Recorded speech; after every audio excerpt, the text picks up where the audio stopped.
and we're now live, and hello, and welcome to Broadsheet on the Telly, a special edition of mid-morning presidential matters. We have live with us Mr. Kevin Sharkey, artist, musician, songwriter, and up to about 3 days ago, presidential hopeful, hoping for a nomination. Kevin, you pulled out. Can you tell us why? Yeah, 3 months ago, or maybe 4 months ago, when I started this process, I actually believed that we were living in a democratic country. And what unfolded over the past few months has told me that we live in no such thing. The powers that be didn't want to have this election in the first place. They pretty much, all three major political parties came out and backed the incumbent, who didn't need any of them to do that, which was a very obvious attempt to sidetrack democracy. They thought that if all three came out and backed Michael D, everybody else would go away and he would just continue on in the job. But that's not what the rules say. So myself and Senator Gerald Cockwell both challenged them and insisted that there be an election, because democratically that's what was needed. So we went with our maybe some naivety into the lion's den and made our pitches to councils up and down the country over a period, and found increasingly that the attitude and the eye rolling and the arrogance of the councillors to ourselves, that we would dare to want to challenge Michael D, because everybody knows he can heal the dead and raise the sick and heal the dead. However, I met the man, and he's a human being like all of us, and has his, he's a normal person. So I didn't have any fear of the Wizard of Oz syndrome, but what I did find increasingly was that I was faced with councillors who I believe would have had gone into politics so that they could make a difference, so that they could bring their own experience to a situation before making a decision. But what I found was that right across the board, each and every one of them did what they were told by the head office. So in effect, they were already told before we got there who not to vote for and who to vote for. But I went on regardless, because I felt it was important to make sure that this was the farce that it turned out to be.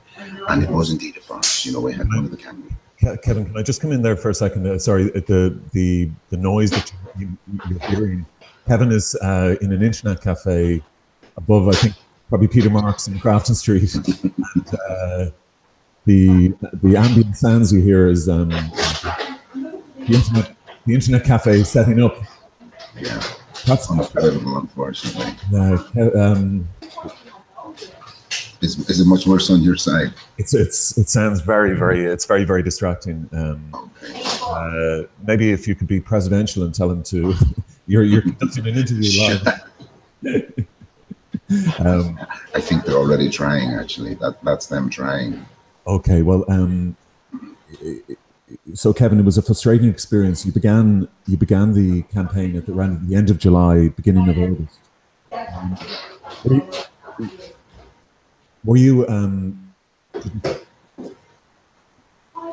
going to see? Were you going to see the project to the very end, or was it always the plan to pull out it? No, not at all. Far from it. No, I mean, I genuinely came out of full guns blazing and intended to put up a very good fight. But when I realised that my continued presence at the arena just gave it credibility, when in my eyes it lost credibility on a day-to-day basis. You know, I really wanted to go for this, and I really wanted to get the nomination, and I put everything into it. But increasingly I understood that there was at play a dark horse, and the dark horse was the powers that be. You know, we as individuals are perfectly entitled within the Constitution to challenge for the presidency, but the people in the system tend to believe at this stage that no. They haven't read the Constitution. As far as they're concerned, it's for politicians, it's for the elite, it's for rich businessmen, but it is not for the Irish citizen. That's incorrect. That is not what the Constitution says. So for me, I genuinely and possibly naively believed that the Constitution mattered in in situations such as this, but they've long since thrown the Constitution out. You know, it's become a retirement home for politicians.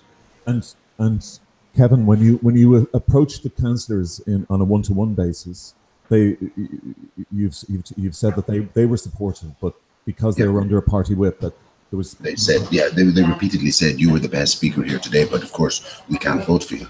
And in the case of parties like Sinn Féin, they became really like shit stirrers. They would they were abstaining from their vote, but at the same time they were asking questions which were just designed to be awkward. For example, they asked John Freeman, if you get the Irish neutron, will you give up your own home to the homeless? So, I mean, you know, but you could see that their annoyance at having to go through the motions was evident in the silly questions that we were asked. I mean, one of the candidates, Peter Casey, stood up and said, I don't need the money. I'm a very rich man. I'm not going to take the wages. I'm going to give it to you, the councillors, and you can decide what you want to do with it. Donate it to charity or whatever. Now, I thought, hang on a minute, and then he said, vote for me. Now, where I come from, that sounds like a bribe. Right. You know, in the old. I mean, he wasn't personally offering that particular council all his. Yes, he was. Yeah, he was offering them 1 month. He was going to give it to a different council every month. Oh, right. One of the councillors jumped up and rubbed his hands and said, "Oh, great, we can do with all the money we can get." And I thought, what the fuck is going on? Hey, give me that's it in the pocket. You've seen the video. Yeah, look, I'm suspect that this process could have been called the brown envelope process back in the day. But politicians are much more savvy, and they're much more sus now. And I'm not politically connected. I'm not affiliated with any political party. But what I'm now looking at is 4 rich businessmen and a senator. Does that sound familiar to you? You know, this is where we've come to, a place where this is what to expect. They say, we'll pick the horses, and then you pick which horse you want. They do not want the Irish public picking the horses, because they know that the Irish public are so fed up and pissed off with being blindly robbed, being lied to, that they're very angry, and they're terrified that the Irish public would rise up and put someone like me or someone like Gemma O'Doherty into a position which has long since lost its relevance to Ireland. You know, the president of Ireland should be a president for Ireland. What we now have is a president for Europe. We have a Taoiseach for Europe. And all this drift towards Europe, for me as an Irishman who comes from a rural community, it's a huge risk to take if it goes wrong. And I think, sorry.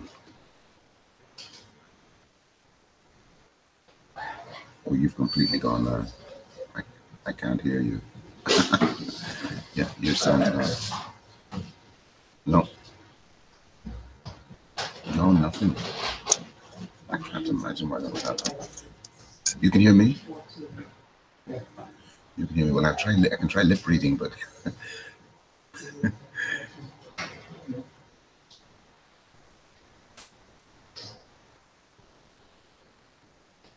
pretty sure it's something on your side, I guess.